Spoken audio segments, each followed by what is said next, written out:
I didn't cry when my mother forgot my birthday for the 3rd year in a row. I didn't flinch when my name was left off the research paper I wrote entirely alone. But I shattered the day I found the email. My own mother asking the dean to replace me with his niece, Sarah, for a better family connection. That's when I stopped begging for a seat at their table and started building my own. If you've ever felt invisible in your own home, if you've ever been told you were too quiet, too intense, too much, or not enough, don't look away.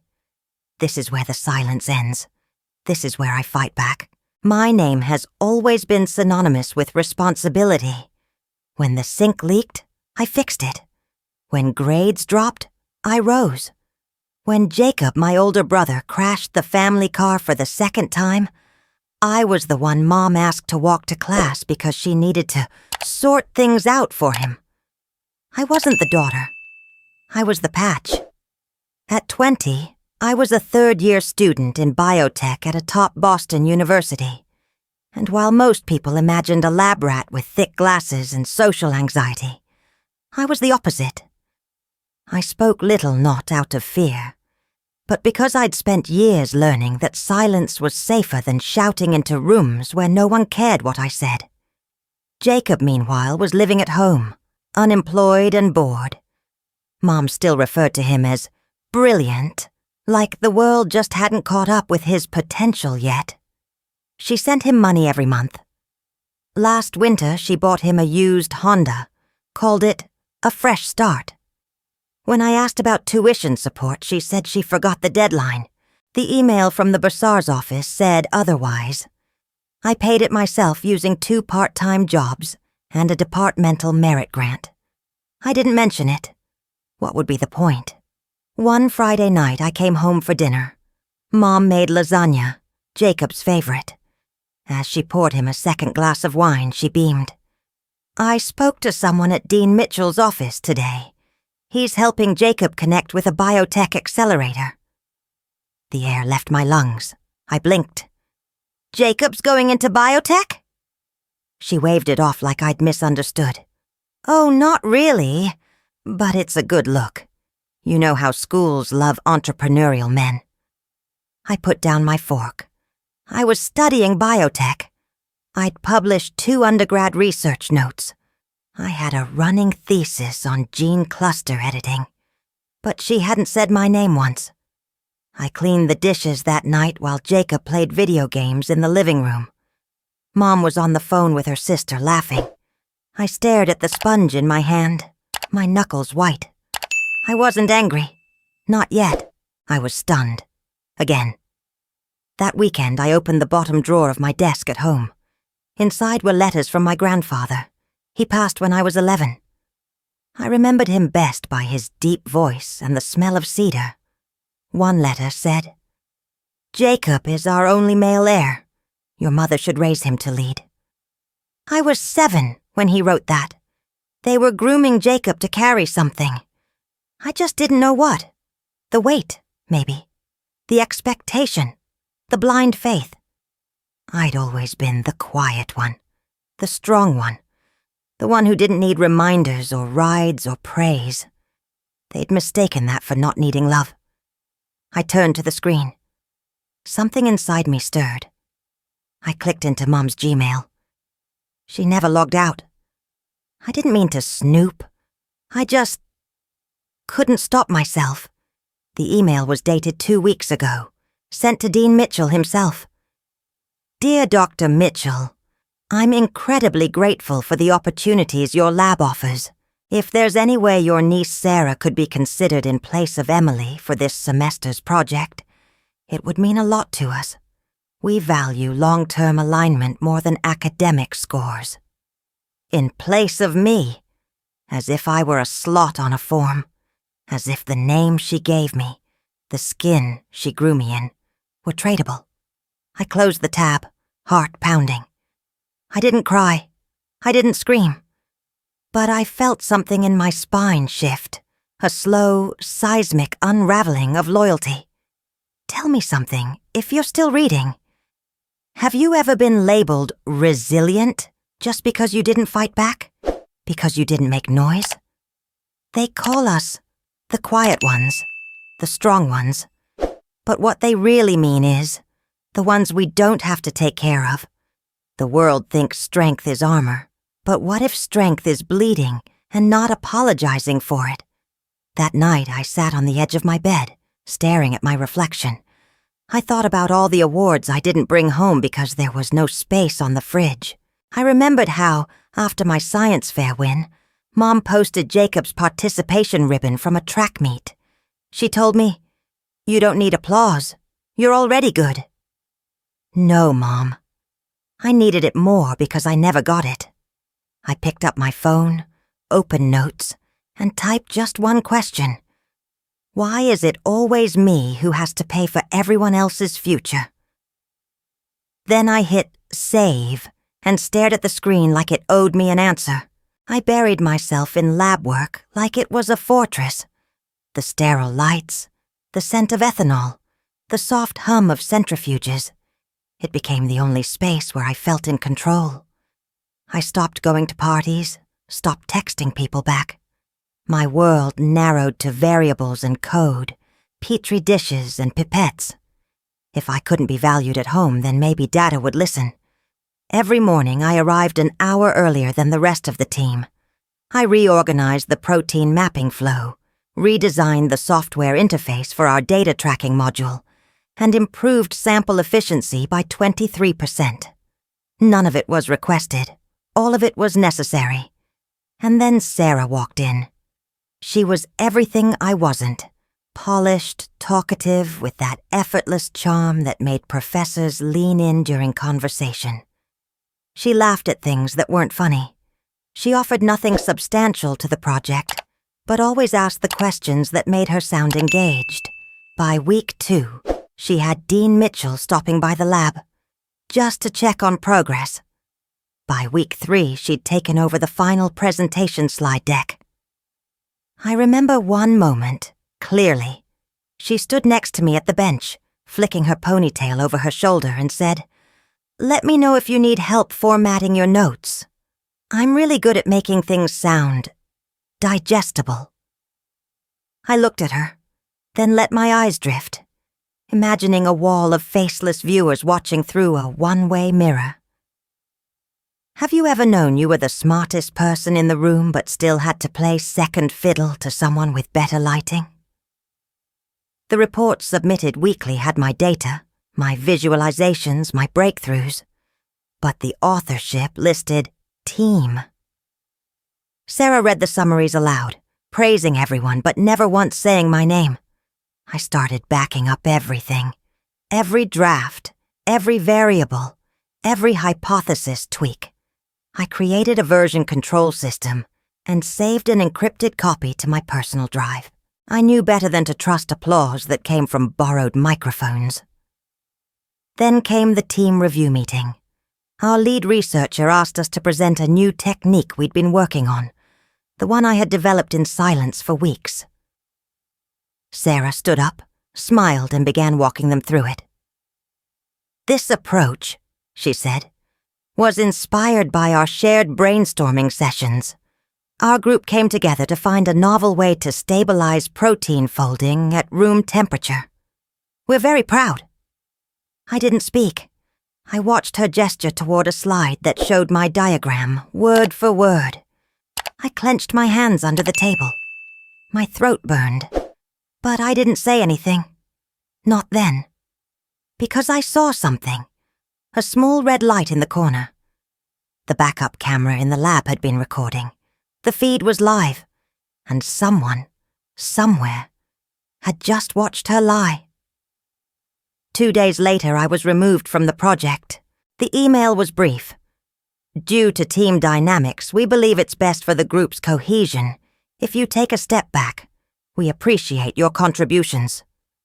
No signatures, no meetings, just a door closed with no explanation. I filed a complaint with the department. It vanished into silence. No reply. Not even an auto-response. I walked past professors who suddenly avoided eye contact, Friends who once asked for lab tips now changed seats when I entered the cafeteria. I called my mum, told her everything. She sighed. "Emily, not everything is worth a war. You need to learn to be softer." I sat in my dorm room with the curtains drawn, phone powered off, emails unread, days blurred. I went to class, took notes, and came back to sit in the same spot. Have you ever sat so still you wondered if you'd disappeared? Then, a week later, an anonymous email dropped into my inbox. No subject line, just one sentence. "Check the log files of your version history." That night, I pulled up the internal software logs from our research drive. Each version was time-stamped. Each edit had a user ID. I scrolled back. There it was. The base code of the model, identical to mine. The original version created 3 weeks before Sarah joined the team.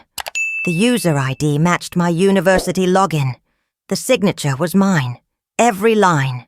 And then, the edits. They changed the author field. They removed the creator credit. They added a line in the metadata that assigned project ownership to Group Lead, Sarah Mitchell. I leaned back in my chair. My pulse was racing. I turned on my phone camera, hit record, and stared into the lens. "They tried to erase me," I whispered, "but they left my fingerprints on everything. You picked the wrong girl to push out." I started over. Not out of spite, not even out of ambition, but because for the first time I wanted to build something no one could take from me. I rewrote the model from scratch, line by line, byte by byte. I didn't reuse a single file from the shared drive. I rebuilt the entire biochemical pathway from memory, redesigned the user interface, and ran simulations alone in the campus library after hours. I spent days studying intellectual property law, combing through clause after clause, until I understood what counted as derivation and what stood as original contribution.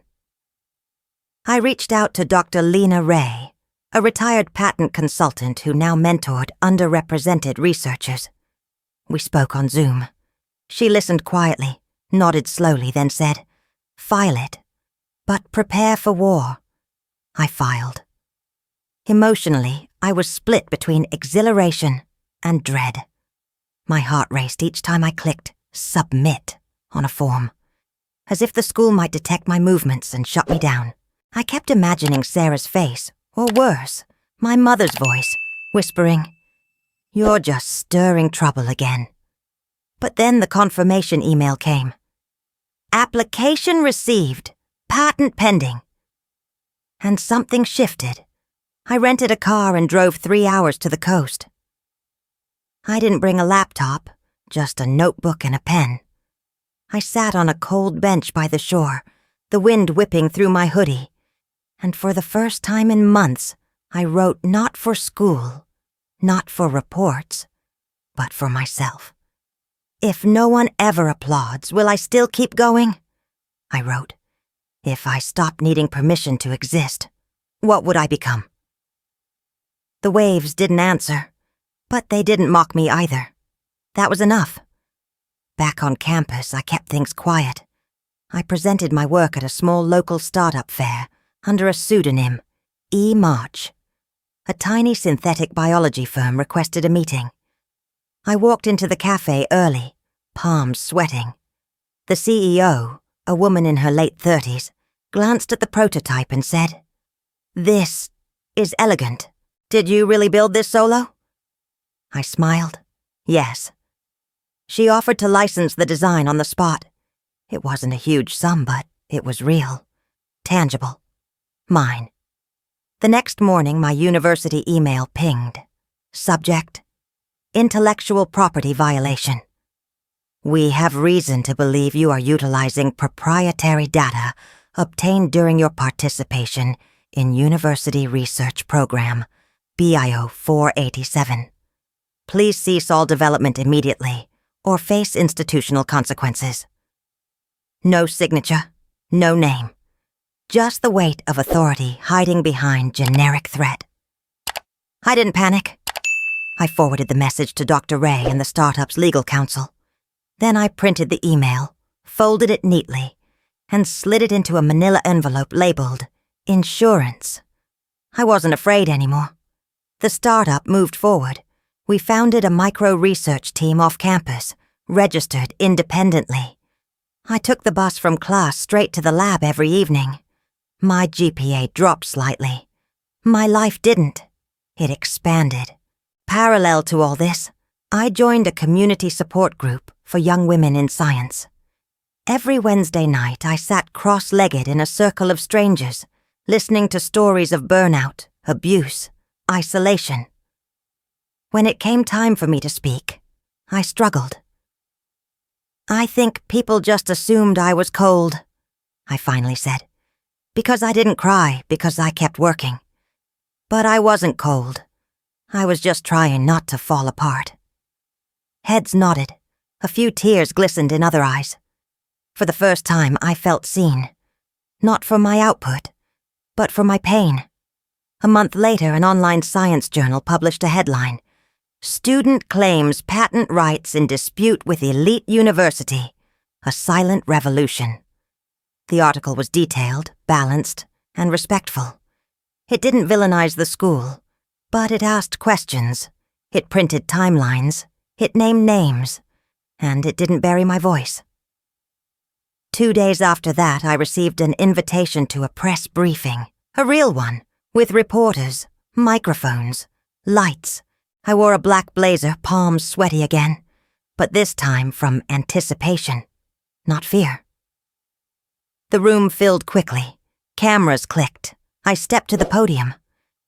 Before I could speak, someone moved through the crowd. A flash of blonde hair, designer heels, Sarah. She walked up to the microphone beside me and adjusted it down to her height. "I'd like to speak first," she said. And then, staring straight into the cameras, she declared, "The ideas Emily March is presenting as her own were developed by our research team. She stole from us." Gasps rippled across the room. I didn't blink, because I'd brought every file, every time-stamped log, every signed witness note. I had the receipts, and I was ready to speak. The room fell into silence as I clicked the final slide. On the screen was a spreadsheet of log files, date-stamped, user-verified, pulled from both university servers and my encrypted drive. Next to it played a muted video clip from the lab's backup camera. Me, alone, sketching out the original pathway on the whiteboard 1 week before Sarah joined the team. I didn't need to narrate. The truth echoed louder than my voice ever could. No one moved. Dean Mitchell, seated in the front row, looked pale. His jaw clenched. He stood up, slowly, adjusted his tie, and said into the microphone, "This should have been handled internally. Emily, we'd like to offer a mediated discussion. There's no need to escalate." Escalate? Like telling the truth was violence, like defending my own work was an act of war. I met his eyes. "You had every chance to handle it internally. You just didn't expect me to have proof." I stepped down from the podium. My phone vibrated in my pocket. It was my mother. She didn't say hello. "Emily, what are you doing?" Her voice trembled. "You're burning bridges you can't rebuild. You're embarrassing us." "I'm telling the truth. You're destroying everything I've built with Dean Mitchell. You know how hard I worked to get Jacob a chance in that lab." I closed my eyes. Of course, it was never about me. "Mama," I said quietly, "you built a future on my silence. That's not a future I can carry anymore." The line went dead, so I stood alone, but not afraid. "Tell me, if you're reading this far, would you choose comfort built on lies or the chaos of a truth no one wants to hear? Because that's what I chose." I filed the lawsuit 3 days later. The school responded by revoking my scholarship. They claimed ethical concerns. They said I breached protocol. They suspended my student status and denied my graduation eligibility. It was retaliation disguised as procedure. I expected backlash, but I didn't expect silence from the people I once called friends. No calls, no texts, no support. My name was a rumor. My face, a threat. I stopped leaving my apartment except for court hearings and meetings with my attorney. The startups stood by me, but they were small. I couldn't lean on them for protection. I had to stand on my own. Then one morning my lawyer called. He sounded amused. "You're not going to believe this," he said. Someone, anonymous, had delivered a manila folder to his office. Inside were scanned memos, emails, and internal evaluations showing that Dean Mitchell and Sarah had pre-approved the idea of claiming authorship of my work. They called it asset reassignment. They even mentioned my name. "I'm guessing a faculty member with a conscience," my lawyer said. "We're going to win this, Emily." For the first time in weeks, I smiled.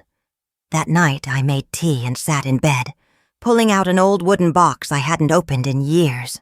Inside were letters from my father, sent before he died of cancer my freshman year. He was the only one who ever asked how I really felt, not just what I achieved. One letter read, "Don't ever let them trick you into thinking love has to be earned. You are enough just by being." Another said, "You don't need to be the loudest in the room, but if you're going to speak, mean it." I cried reading that one. Not out of sadness, but release. I thought I had no one left, but I had me. And for the first time, that felt like enough. A week later, a letter arrived from Helix Tech, a leading biotech conglomerate. The subject line, "Acquisition Proposal." They offered 7 figures for exclusive rights to the patent. The letter praised the model's innovation, scalability, and market disruption potential. They wanted press. They wanted the girl who fought the system and won. But at the bottom, in small print, was a condition. "Purchase contingent upon withdrawal of all active legal disputes with university." I read it twice. Then I picked up the letter, walked to the shredder, and fed it through. Because some things can't be bought. Not this. I didn't take the deal. I didn't sue for more money either. I just kept going. The fight wasn't fueled by rage anymore. The edges had softened, not because I forgot what was done to me, but because I finally knew what I was doing for myself. The legal process took months, and every time I had to speak my story again, depositions, interviews, workshops, I noticed something shift inside me. The pain didn't vanish, but it no longer owned me. I began speaking on campuses, first small student clubs, then larger symposiums. I stood before rooms full of exhausted, undercredited, silenced young researchers and told them, "You don't have to be grateful for scraps. You deserve a name on your work. You deserve to be seen." They listened. Some cried. Some asked how to protect their code, their data, their designs. I gave them templates, contacts, caution. Then one night after a panel at a mid-sized liberal arts college, I packed my notes and started toward the door. That's when I saw her, my mother. She stood near the back, hands clenched in front of her, face unreadable. She hadn't called in months. She didn't wave, didn't move closer. She just stood there, watching. For a second I wanted to run, or scream, or ask why. Instead I nodded once, gently. She didn't nod back, but she stayed until the room emptied, and that, somehow, was enough. A week later my inbox pinged. It was from Sarah. No subject line, no preamble. If I could go back, I'd do it differently. I didn't know how to stop wanting to be chosen so badly. I thought I needed to be perfect to matter. I wanted people to look at me the way they looked at you, with actual respect. I don't know how to apologize for all of it, but I hate who I was, and I admire who you are. I read the message 3 times. Then I closed my laptop and let it sit there, unanswered. Not because I was angry, because sometimes silence is grace. 3 months later, the lawsuit settled. Quietly, the university paid damages, reversed my academic record, issued an apology that ran in the school paper. They never admitted fault, but the message was clear. I had been right. With the money, I started something I wished had existed when I needed it most, an independent legal and mentorship network for students. We called it Rewrite My Name. Within weeks, we had hundreds of sign-ups, volunteer lawyers, academic allies, survivors of stolen work who now had somewhere to go. One night, I received a request to appear on a small podcast for women in STEM. I agreed, not thinking much of it. I sat in my kitchen barefoot, sipping chamomile, speaking softly into a mic about fear and failure and how hard it is to keep going when no one believes you. The episode went viral. Millions listened. My inbox flooded with messages. From students, researchers, even teachers who'd once turned blind eyes. Some shared their own betrayals. Some just said thank you. I didn't reply to them all. I couldn't. But I read every word. And then one weekend, I took a train north, to a small town near the border where my father used to take me fishing. I visited his grave. I didn't bring flowers, just myself. Afterward, I sat on the front porch of a family friend's cabin, wrapped in a flannel blanket watching the sunrise. I didn't cry. I didn't speak. For the first time, I felt still, like I had nothing to prove, like I had finally come home to myself. The next morning, a letter arrived in my email from TED Talk Global. Subject line: "We'd like you to inspire the world." They wanted me to speak on their main stage, to tell my story, not just the scandal, the systems, but the quiet parts, the parts no one claps for. I smiled, then I clicked reply. We met at a quiet cafe just outside the city, where no one would recognize either of us. My mother arrived early, sitting with both hands wrapped around her cup, like she needed something warm to hold on to. She looked smaller than I remembered. We didn't start with apologies. We started with stories. She told me about the first time she held me, how I didn't cry until they took me from her arms. I told her about the time I won my first science fair and pretended it didn't matter when she missed the ceremony. We traded memories like old photographs, blurred around the edges but still real. At some point, her voice cracked. "I wasn't choosing him because I thought you were less," she said. I was scared. When your father died, I felt like I lost half of everything. Jacob looked so much like him, and I thought, if I didn't protect him, I'd lose what little I had left. She wiped her face with a napkin, avoiding my eyes. "And then you grew up so fast. You didn't ask for anything," I thought. "Maybe you didn't need me." "I always needed you," I said. "You just weren't looking in my direction." She nodded slowly. "I know." I didn't say I forgave her, but I understood. That was enough, for now. A few days later, a bouquet of sunflowers arrived at my apartment. No note. Just a small card with 4 words, scratched in Jacob's familiar sloppy handwriting. "Proud of you, Emily." I stared at it for a long time, then placed it on my bookshelf. We weren't a fixed picture yet, but we were no longer broken glass either. The following months blurred into something beautiful. I wrote a book. I called it My Name is Emily. It was part memoir, part guidebook for young students navigating the minefields of institutional power. It told the story that no headline ever could. Not just what happened, but what it felt like to be erased, and then rewrite yourself. It climbed the bestseller list within weeks. Bookstores placed it beside biographies of inventors and social disruptors. I wasn't either.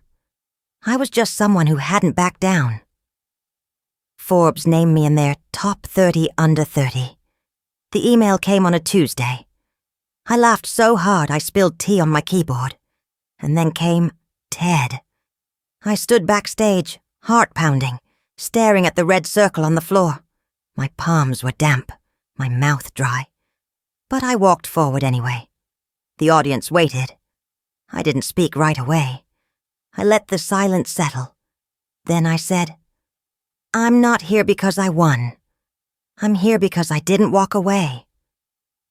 I told them everything, not just about Sarah or the university or the lawsuit, but about being the quiet girl in the background, the one who kept getting up even when no one was watching. I told them about loneliness and stillness and the power of names. When I finished, the room stood. Backstage, someone tapped my shoulder. She looked young, maybe 18, still wearing a campus lanyard. Her eyes were glassy when she said, "Your story kept me from dropping out. My parents think I'm wasting my time in computer science. But when I saw your interview, I told myself, if she can survive being invisible, maybe I can too." I didn't know what to say, so I just hugged her. Later that night, back in my apartment, I lit a candle, opened my journal, and wrote one final sentence. They erased me from their story, so I wrote my own.